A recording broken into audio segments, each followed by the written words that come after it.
بسم الله الرحمن الرحيم قل يا أيها الكافرون لا أعبد ما تعبدون ولا أنتم عابدون ما أعبد ولا أنا عابد ما عبدتم ولا أنتم عابدون ما أعبد لكم دينكم ولي دين.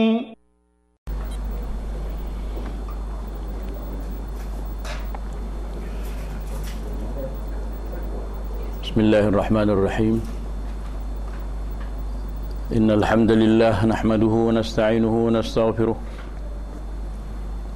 ونعوذ بالله من شرور أنفسنا ومن سيئات أعمالنا. من يهده الله فلا مضل له ومن يضلل فلا هادي له.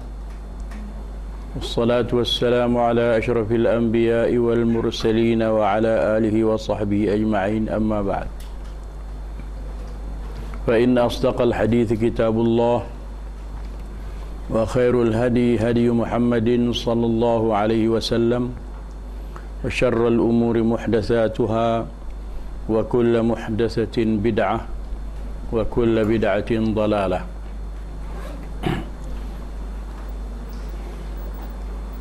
أعوذ بالله من الشيطان الرجيم. إن الله لا يغفر أن يشرك به ويغفر ما دون ذلك لمن يشاء.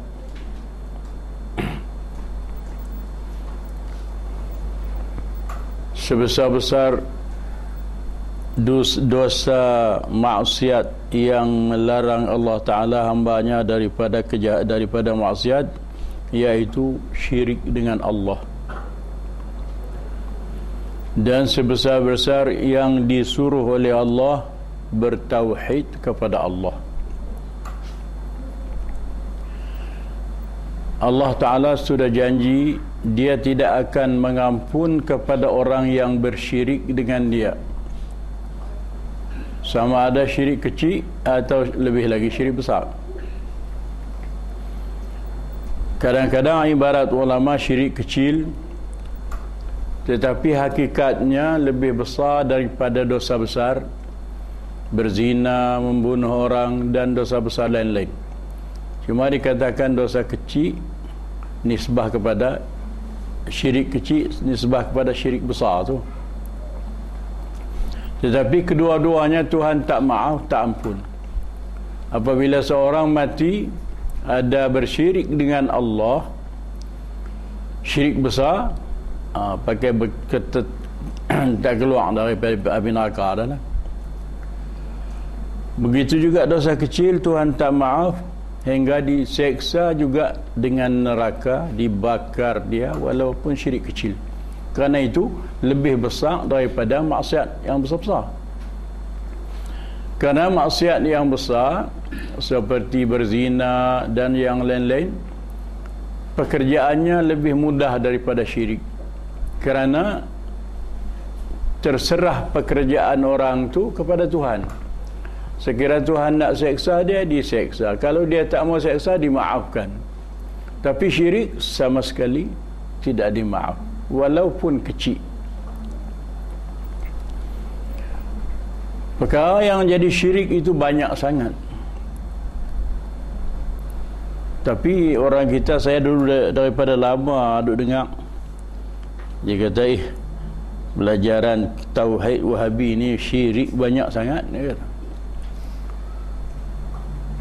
Pasal dia tak tahu syirik, jadi kebesaran kejahatan maksiat syirik itu dia tak tahu, dia berasa mudah. Banyak sungguh, dia kata, mengaji tauhid Wahabi ni syirik tu syirik, ni syirik, tak boleh belakang.